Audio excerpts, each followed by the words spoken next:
Hello all of you. Manipal का जो है वो काउंसलिंग का पूरा प्रोसीजर आ चुका है वेबसाइट पे।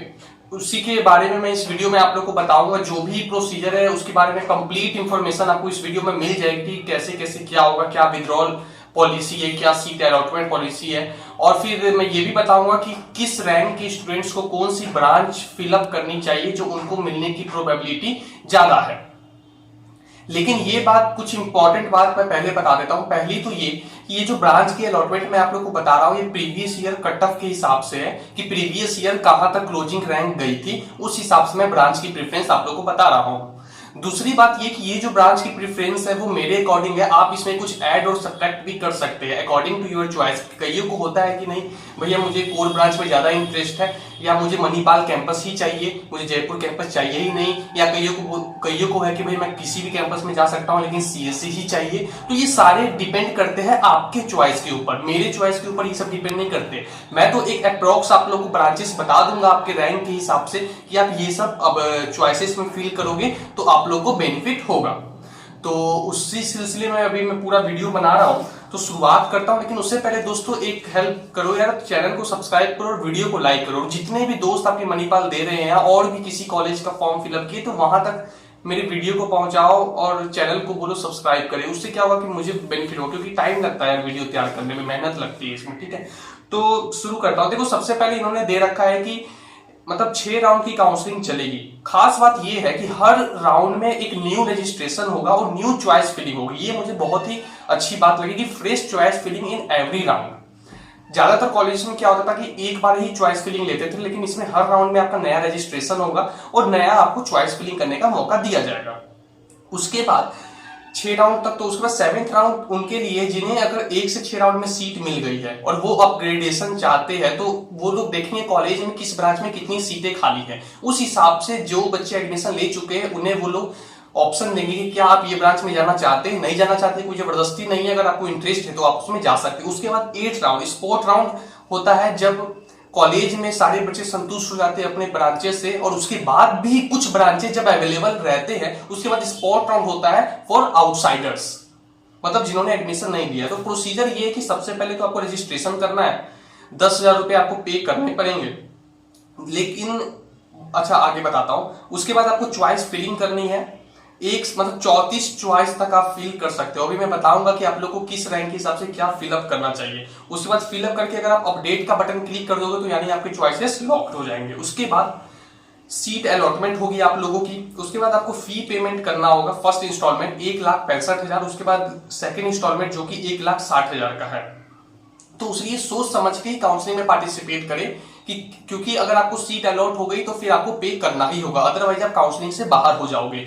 कई बच्चे जेई का वेट कर रहे हैं, तो जेई के बाद आप काउंसलिंग में पार्टिसिपेट कर लेना। लेकिन उसमें दिक्कत ये है, रिस्क ये है कि आपको जो सीट है वो आपके हिसाब से नहीं मिल पाएगी, क्योंकि जो पहले काउंसलिंग में पार्टिसिपेट कर लेंगे उन्हें सीट उनके हिसाब से मिल जाएगी। खासकर उन बच्चों को ज्यादा फायदा होगा जो लोग ये सोच रहे हैं कि उन्हें मणिपाल में ही जाना है, तो वो फर्स्ट राउंड में ही पार्टिसिपेट करेंगे, सेकंड राउंड में पार्टिसिपेट करेंगे और सीट रिजर्व कर लेंगे। लेकिन कईयों के मन में अभी भी डाउट है कि जेई के लिए जाए या उसके लिए जाए, तो उन्हें लास्ट के राउंड्स में पार्टिसिपेट करना चाहिए। जेई के बाद भी आप पार्टिसिपेट कर सकते हो न्यू रजिस्ट्रेशन के दौर में। वैसे ये चीज एक बार कंफर्म कर लेना कि आप लास्ट में भी participate, 3rd round 4th round में डायरेक्ट पार्टिसिपेट कर सकते हो। मेरी तरफ से कंफर्म है, लेकिन आप भी अपनी तरफ से कंफर्म कर लेना।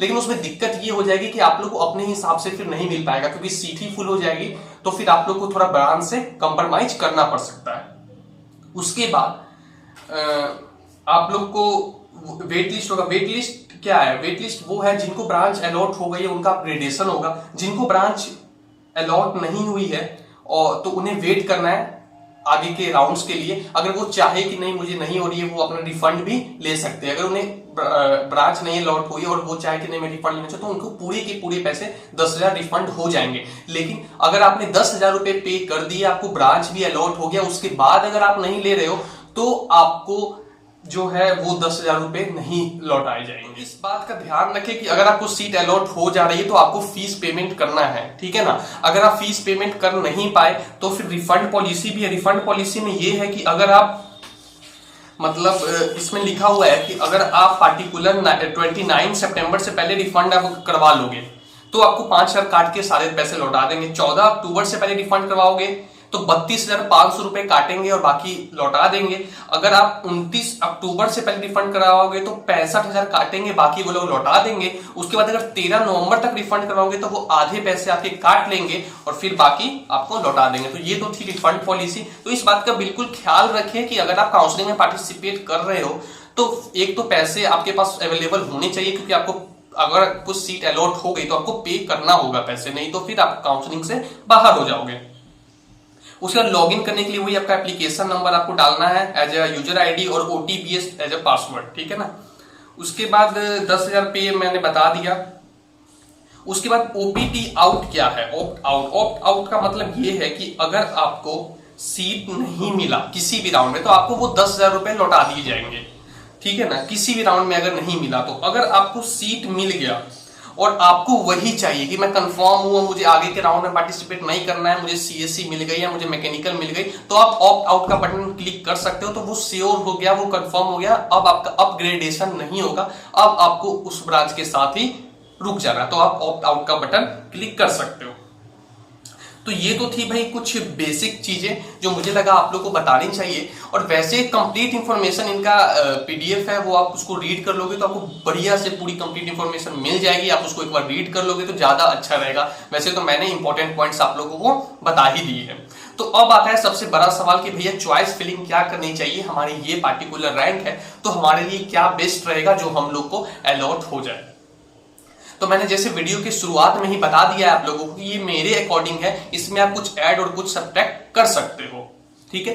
तो आइए मैं आप लोग को रैंक वाइज आप लोग का अलॉटमेंट बता देता हूं। लेकिन भाई दोस्तों एक और फिर से मेरी रिक्वेस्ट है कि चैनल को सब्सक्राइब जरूर कर लो और अपने दोस्तों तक शेयर करो, जो भी किसी भी कॉलेज का वो एग्जाम दिए, और मतलब शेयर जरूर करो वीडियो को। तो सबसे पहले जिनकी रैंक 1 से 5,000 के बीच है उनके लिए, तो देखो उनके लिए आप ऐसे चॉइस फिल कर सकते हो। CSC in main campus, IT in main campus, CCE in main campus. उसके बाद अगर आपको पार्टिकुलर सीएससी, आईटी और सीसीई ही चाहिए तो ये तीनों ब्रांच इन जयपुर कैंपस, ठीक है।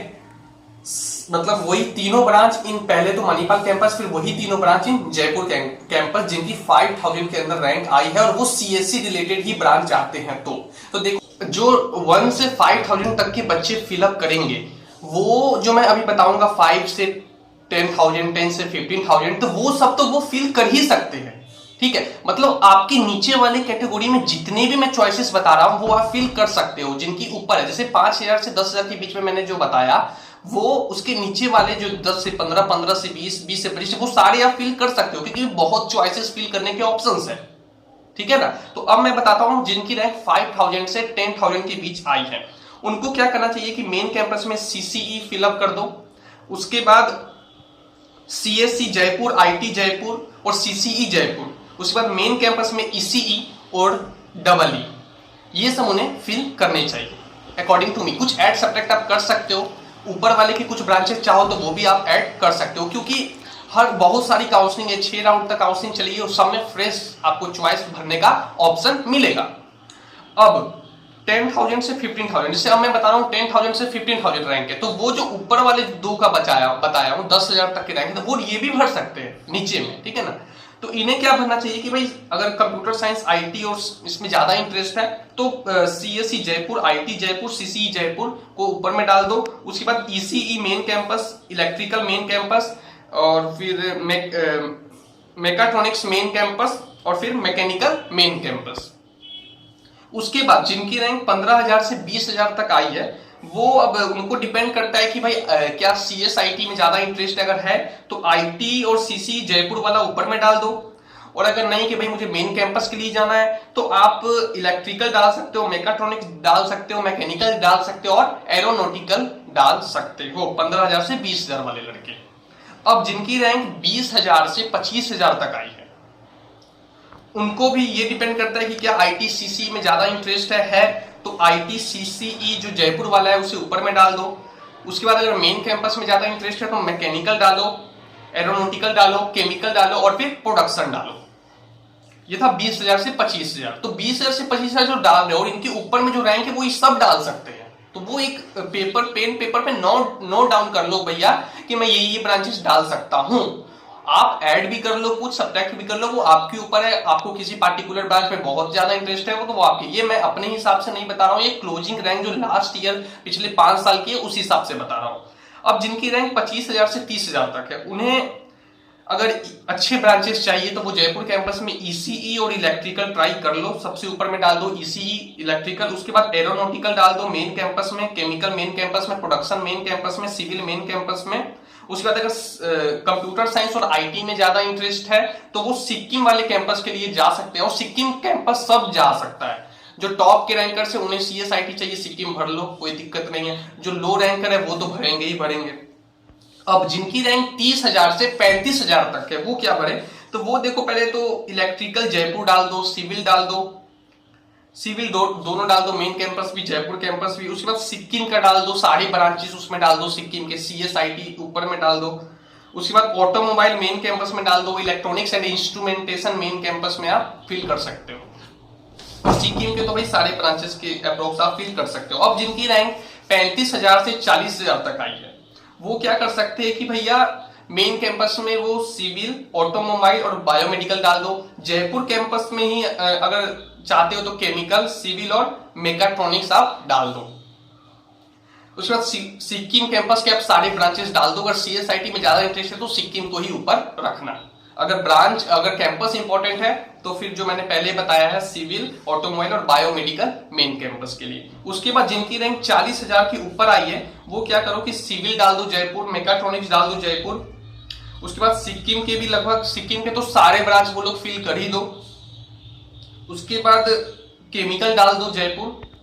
तो जो जितने भी जो 40,000 के ऊपर वाले बच्चे हैं तो वो क्या करो कि सिक्किम तो भाई पूरा डाल दो, और जो लो ब्रांचेस, मतलब लो ब्रांचेस नहीं, जिनकी कट ऑफ लास्ट गई है वो सब आप ब्रांचेस डाल सकते हो, जो मैंने आपको मेकाट्रॉनिक्स ये सब आप लोग को बताया है, बायोमेडिकल हो गया, ऑटोमोबाइल भी आप चाहो तो फिल कर सकते हो। तो ये सारे ब्रांच आप डाल दो। तो मैंने अप्रोक्स आप लोग को एक रिव्यू दे दिया है कि भैया आपकी ये रैंक है तो आप ये सब डालो। जो ऊपर वाले वो नीचे वाले सारे डाल सकते हैं, जो नीचे के हैं वो चाहे तो ऊपर का भी डाल सकते हो, उनके ऊपर अगर वो चाहे तो डाल सकते हैं। ये नहीं कि मैं बोल रहा हूं तो नहीं डालना है, ऐसा नहीं है। आप अगर चाहो, वहां उन्होंने क्लियरली लिखा है आपको जिसमें इंटरेस्ट है वो डालो, आपको जिसमें इंटरेस्ट है। मेरी बात भी सुनने की कोई जरूरत नहीं है, आपको जिसमें इंटरेस्ट है ऐड सब्ट्रैक्ट करो। मैं एक अप्रोक्स अंदाजा दे दिया हूं कि ये सारे ब्रांचेस तो आपको श्योर मिल ही जाएंगे इस रैंक पे, इसलिए मैं बोला हूं कि ये सारे तो मिलेंगे, तो ये सारे तो जरूरी डालना। ऐड कर लो, सब्ट्रैक्ट कर लो, ये आपके ऊपर है। 6 राउंड तक काउंसलिंग है, दिक्कत की कोई भी बात नहीं है दोस्तों, लंबी काउंसलिंग है, ठीक है ना। तो मैंने जो बोला है वो तो जरूर ही डालना, और उसमें कुछ ऐड और कुछ सब्ट्रैक्ट आप कर सकते हो। सो उम्मीद करता हूं वीडियो पसंद है। आप दोस्तों के पास शेयर जरूर करें यार, अपने फैमिली को बड़ा करना है यार। मतलब 3,000, 4,000, 5,000 तक लोगों, मतलब सब्सक्राइबर तो पूरा करो यार कम से कम। आप लोग चाहो तो कुछ भी हो सकता है, तो मैं एक्सपेक्ट कर रहा हूं आप लोगों से। अब जो भी चाहिए कमेंट करो, इंस्टा पे फॉलो करो me Amit KR Singh. So thank you and all the best.